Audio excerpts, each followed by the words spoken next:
Hey, what's up, everybody? Welcome back to another episode of the Wealthy Legacy Journey. I'm Kendall, your host, and this is a show where we talk about building wealth on purpose for a purpose. And the episode title of today is Slowing Down Again. and as you guys might know, I've really been working to try to be more of a hare, or excuse me, a tortoise instead of a hare, not a hare. I've been trying to slow down, get focused. My word of the year is focus. And lately, Libby and I have just felt pulled in so many different directions. And, we can just feel it affecting we can feel it affecting our marriage. We can feel it affecting our lives. We can feel it affecting, our parenting. We can feel it affecting our investments, our business. And it was just like, oh my gosh, like pulled all these different ways.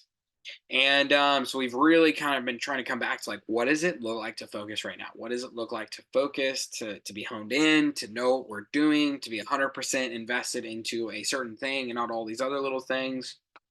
And so we really just took inventory for what is it that's in our lives right now? What is it that we're doing?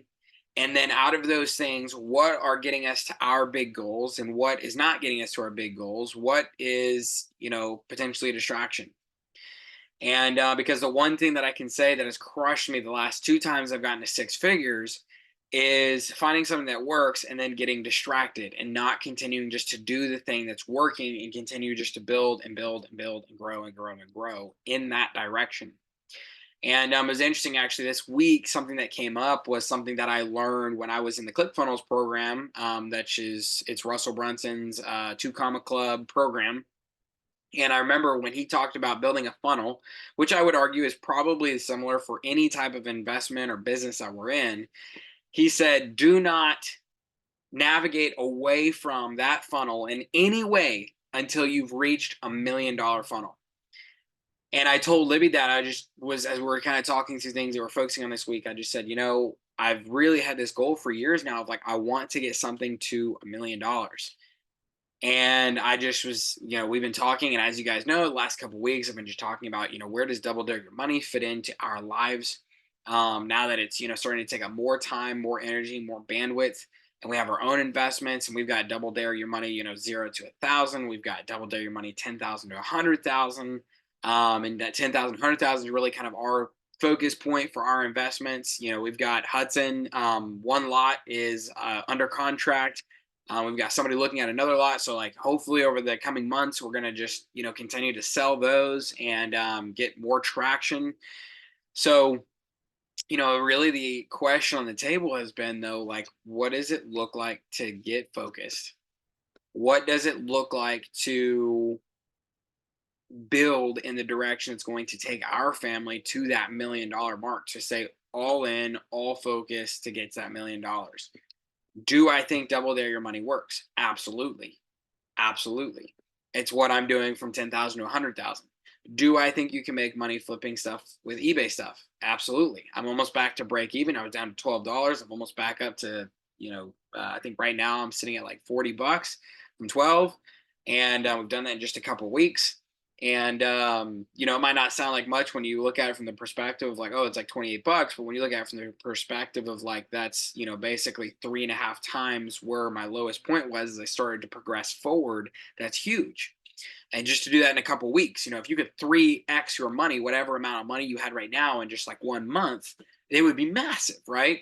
Let's take the, $10,000, for example, that I have invested in that piece of land. If I could have turned that 10,000 into $30,000 in a month, that would be crazy. And then if I could turn that 30,000 again to like 90,000 another month, that'd be insane. You turn 90 into 270. So, but I don't want you to look at it from the perspective of like, oh, well, if you turn 10 to 30, you make 20 grand. No, I want you to look at it from a percentage perspective or from a multiplier perspective of, what were we able to accomplish from an ROI, from a multiplier perspective? We were able to 3x our money. We had a, 200% ROI. And so, really that's, yes, do I think it's powerful? Absolutely. But I'll just be honest with you guys. If I'm taking inventory of all the things that are taking time and energy from me, one of the big ones being my new role back into flips, I thought it was gonna be way easier for me to go back into this role of flipping. I hadn't done it in 3 years, but I thought, oh, I'll just dust off the cobwebs, spray a little WD-40 on those gears, and like we'll be right to business. Well, it's been a lot more strenuous, a lot more difficult, a lot more grinding of gears than I initially expected. It's been a lot harder to kind of get into that groove, and I've been working really hard at it. And so it's like one of those things where it's like I need to clear away some stuff to be able to focus in on getting my job right because I've just had this job transition. On top of that, we've got our 2 acres over in Palestine that I've got to get taken care of and listed, and I've been slowly taking care of that, but I don't really have a full built system for that process yet. And so the problem is like that takes up a lot of bandwidth and time and energy, and really I need to be able to give it more focus to be able to push it over the finish line, to be able to get that process built and get a groove created. I think about when we're creating these processes in business and multiplying our money and investing, it's almost like the first time that you pour water onto just ground. At first it just has to find its path. But if you continue to pour that water over time, it'll start to make a little groove, and then it'll make a riverbed, and then eventually it'll make a canyon, right? And that's the power of habits, just continuing to groove. And so in my life, in the investments, I'm trying to create, these a solid groove so I can get to a million. Like, what's going to be the riverbed? What's going to be the water traveling spot that becomes, a little bit of a cutaway through the dirt that becomes a riverbed that becomes, this canyon over time. What is going to be that thing that I can really get focused and honed in on? And so, for me and Libby, just kind of we're as we are just kind of taking inventory and everything. She was like, I don't want to just jump to the next thing. And she goes, it's one thing to do double dare your money. It's another thing to try to do like multiple categories of double dare your money. And, at the same time doing it for others and stuff like that. And she's like, we got to focus on building like where our family is going. And so we really just talked about what that looked like. And she's right. And to be honest with you, like, would I ever recommend that anybody else, especially while having a full-time job and a family, try to do multiple categories of double dare your money? I'd say absolutely not. The whole purpose, the whole idea of double dare your money was to build that groove from 0 to 1,000. You have a really strong groove, and then you might transition from 1,000 to 10,000 into a bigger vehicle, but that traveled along that same groove, right? As you just continue to strengthen that groove and make it deeper and deeper, and then from 10,000 to 100,000, we might switch again. Most likely if we're switching from like the online sales to real estate, we'll switch in some ways. The thought processes are still the same, so that part of the groove is able to keep. But the process of like how we're buying, how we're selling, that changes a lot. To try to start, I should say, all of those and build all those grooves at one time is difficult. And so we just literally found ourselves like shipping stuff out, we having to go buy boxes, having to do stuff for the tax sales, like multiple days a week on top of, taking care of the house and cleaning and dishes and taking care of 3 little kids. And so it ended up like multiple nights we were working until like 8 or 9 o'clock. Libby and I weren't seeing each other. If we were seeing each other, it was for work. And we were working on solving problems, on doing eBay stuff, on, responding to people. And or taking care of the house, like I said, and just trying to keep up on chores. And I've been talking the last few weeks about like sometimes you have to go, 6 days a week. But one of those things where really when we started taking inventory, it's like, okay, if we're working from 8 to 8, 8 to 9, you know, 6 days a week, it was just starting to get a little bit unsustainable. Working, really 12, 13 hours a day to try to keep up with, life and job and the extracurriculars. 12, 13-hour days, 6 days a week, it was just becoming too much. So, I've been all over the place. I haven't been holding to what I said about being able to be focused. I've been guilty of seeing a bunch of activity and equating that to productivity. But sometimes activity is not productivity if it's taking you not really exactly in the right direction. And I'm gonna be honest with you guys, also just the emotional weight that we faced over, last May, right when I started the podcast, I jumped into that kind of first position where I was the partner inside of the business, and some things happened. It didn't really work out. The partnership just it wasn't going to work out long term, for multiple factors, not pointing any fingers or anything like that. But I think it was about 5 or so months in, I switched over to NTX, and again, there was a few reasons that that wasn't working out. And again, I'm not pointing any fingers or bad mouthing in any way. It just, it wasn't a good fit for them, for me, and it wasn't a good fit me, for them. But that was about 4 or 5 months or something like that in the making, and now this transition. It's been emotionally difficult to handle just transition after transition after transition. Trying to get settled, trying to get a rhythm. On those, it felt like, about 2, 3 months in, I started to get a rhythm. And then the rhythm wasn't but it wasn't I don't know exactly how to say it, but it just wasn't working well. And, I could communicate it in a different way. But, something I get from Warren Buffett is he said, talk very specifically in praise, talk very generally, if you're going to have anything negative. So positive, be specific. Like if I was to say like, oh man, like you did such a great job, call somebody out by name, specifically whenever you give them some positive feedback. But negative feedback, if you're doing it publicly, do it generally. And so in these cases, in these instances, I can't give any feedback generally, and so I'm just not going to continue to dig into them.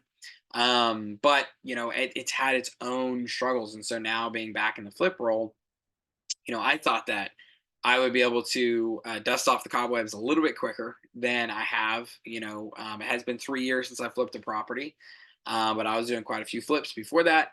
So I thought, oh, I'll be able to just pick this right back up. It's taken me a minute to get back in the saddle, and I'm finding that groove. But just the difficulty of finding that groove, and now, with the new way that my pay structure works, like we're really living month to month. We're not having extra anymore to put towards savings. The great part is we were aggressive about building our savings, paying off debt over the last 10 months or so, or through 2023, while I had higher pay. And so we own that asset, that we're doing a part of Double Dare Your Money now, which is awesome. But it's just been difficult. That's been just kind of a crushing blow to us and our budget, not to have any flexibility. Like if something with life comes up, we do have a small emergency fund, but no extra.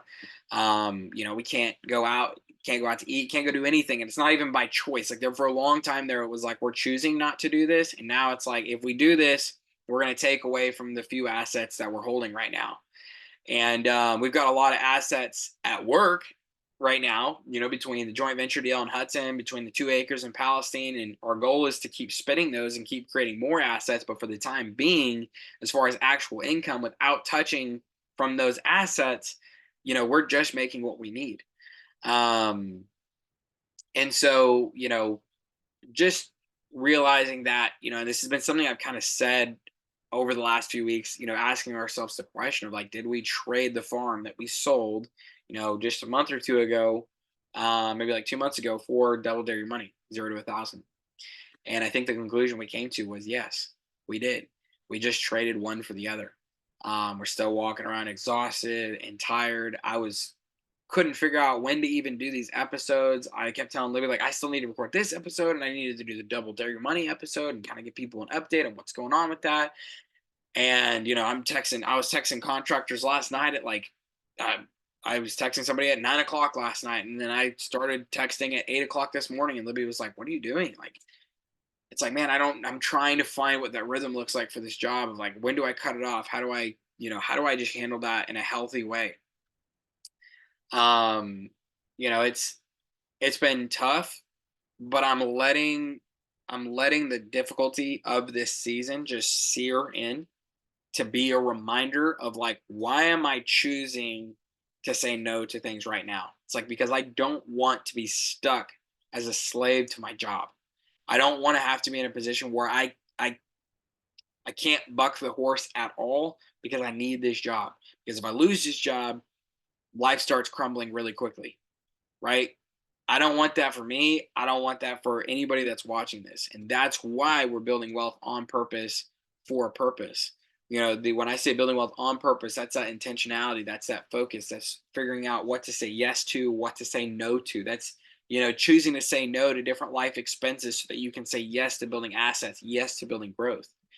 For a purpose is, really just to be able to get freedom for our families and eventually be able to give like crazy, which is going to be really exciting when that day comes. But for now, we're just staying focused on how do we build to that point where we are independent of our job, financially speaking. If you have a job that you love, that's awesome. Don't wait until you're stuck in a job that you don't like to start building wealth, right? Build wealth now so that way you can choose to go to a job every single day because you love it. You can choose to say yes, you can choose to say no. Having financial freedom, building up assets gives you choices in life because you have a plethora of tools, you have a plethora of resources, and it helps you to make those choices. Um, so it's nice. So this week, kind of pumping the brakes on eBay. Because I think we kind of made that decision like on Monday or Tuesday. So I was like, you know what, I'm just gonna give the extra time. So it was Wednesday. I was like, I'm gonna give the extra time that I have today, and I'm gonna go ahead and see if I can push that tax sale through. And we made a lot of headway. I called up a realtor, and ended up finally getting something back from a surveyor, which was just kind of happening. I was waiting on title to get me back on that. Both of those happened in the same day, and now we're still making just some really healthy progress. And that should be up on the market sometime in April. So sometime over the next 30 days, I gotta wait to get the survey back because there might be a boundary line issue, to make sure it's not an issue, or figure out if there is an issue, how to be able to get that resolved. Um, so yeah, but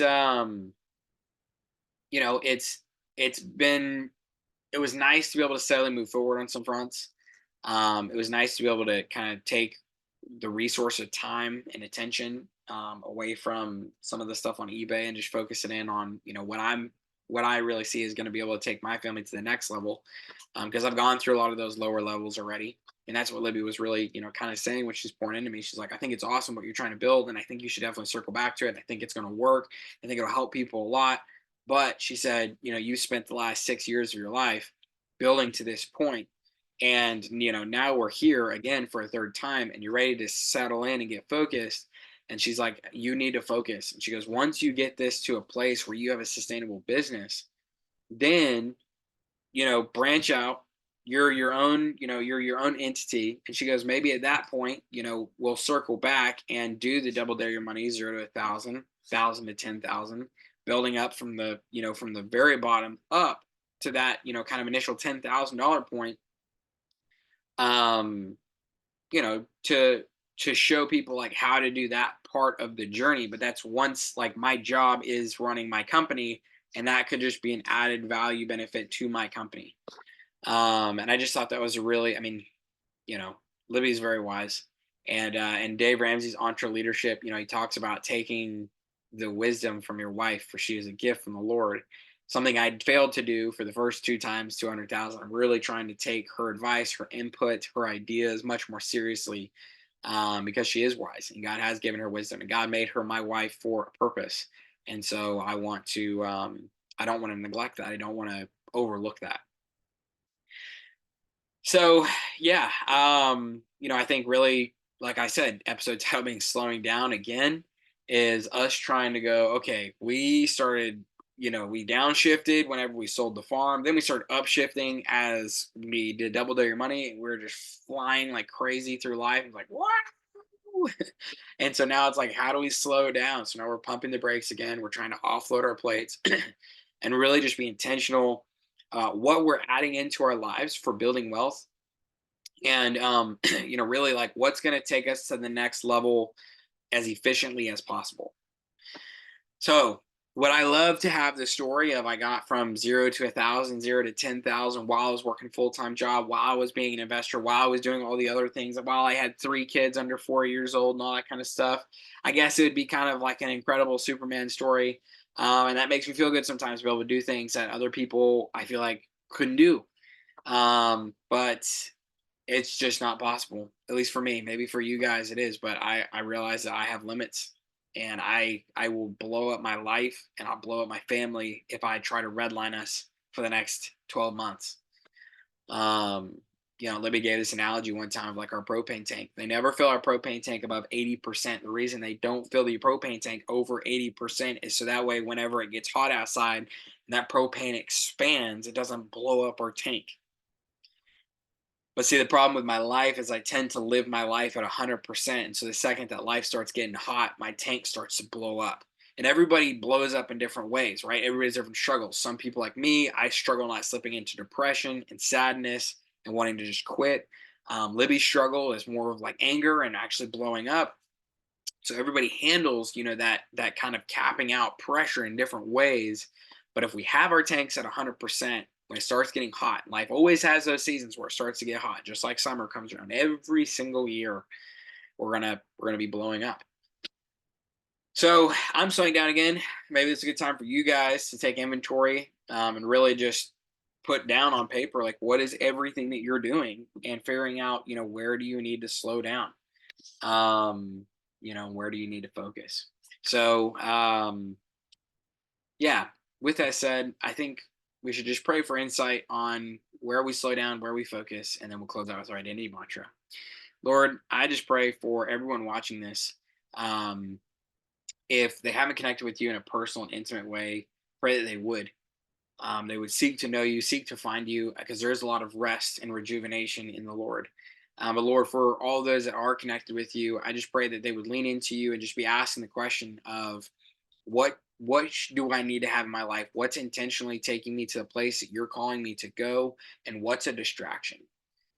Because activity isn't necessarily productivity. Now, if we're sitting around all the time, we might need to add some more activity into our life. But if we're running around like a chicken with our head cut off, we might need to reduce that activity and really focus on what's actually productivity, and get our activity focused in the right direction. So, Lord, would you just give us wisdom and insight and show us where to apply our time, where to pump the brakes so that we can really get where we're going in an efficient manner.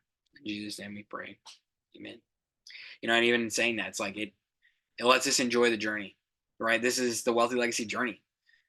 If we're running around like a chicken with our head cut off, there's no journey, there's no enjoying the journey, because you're literally flying through life so fast you can't see anything that's happening, and you're going to miss things.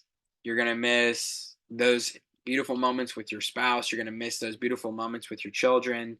You're going to miss those beautiful moments where you have success, because it's always going to be about striving for the next thing, which I know firsthand. I struggle with that so bad. I struggle with being content with where I'm at right now.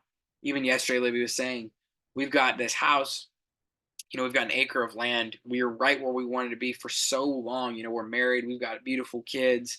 We're building a beautiful family. This is where we wanted for so many years while we were dating. And even when we first got married, we just wanted a home. Where we wanted to be a few years ago. But I struggle not to go, but yeah, but I'm not where I want to be. I'm not where I want to be. I want to be further. I want to be more ahead. And it's like, if I can't learn just to be satisfied and grateful where I'm at right now, does that mean stop growing? No, but how do I just enjoy the journey of where I'm at as I'm growing forward, as I'm taking more steps in the future? It's a struggle for me. Maybe it's not a struggle for you guys, but it's a real struggle for me. Um, but I think if we're really just focused on what's intentionally going to be taking us forward, how do we mind our own business in an effective way, not a crazy hair on fire way, but just an effective manner? It allows us to have the time to enjoy the journey while also being able to take steps into the future. And so I'm just asking myself, what's going to be my road to a million path? And what I wrote on my mirror was, from 100,000 to a million, it's really focusing on land, like JVs and land deals and stuff like that, and tax sales. Those are a big part of it. So, anyways, let's close with our identity mantra for today. I'm going to say it first. You say it after me. I explore the unknown. I conquer new frontiers. My journey is powerful, and my wake is a wealthy legacy. Remember, guys, saying that out loud, just speaking that over yourself is so powerful. I would say speak it out over yourself more than just on these episodes, but every single day. And remember, guys, that wealthy is simply the ability to cover your monthly expenses without having to lift a finger. That's where we're going. That's where I'm so excited to be, just to have cash flow, passive income. Like, it's gonna be awesome. And legacy, leaving a long-lasting impact on others who come after you as they receive the fruit of your labor.